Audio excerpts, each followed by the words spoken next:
Erupsi Gunung Semeru mengakibatkan akses utama dari Kabupaten Lumajang menuju Kabupaten Malang terputus. Awan panas Gunung Semeru merusak jembatan Geladak Perak permanen yang berada di Kecamatan Candipuro. Jembatan Geladak Perak permanen itu merupakan akses utama yang menghubungkan Dusun Kamar Kajang, Kecamatan Candipuro, dengan Kecamatan Pronojiwo dan Kecamatan Ampel Gading. Jembatan ini sempat diperbaiki tetapi erupsi yang terus-menerus membuat konstruksi jembatan rusak.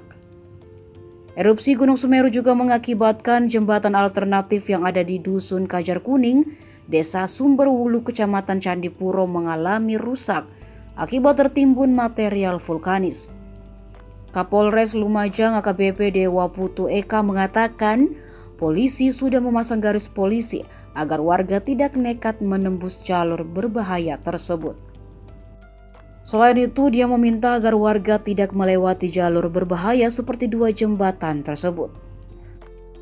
Personel Polres Lumajang juga disiagakan untuk meminta warga yang hendak menyeberang agar kembali. Hal ini karena abu vulkanik mulai terurai di jalur atau sungai lahar Gunung Semeru dan masih akan berkoordinasi dengan sejumlah pihak.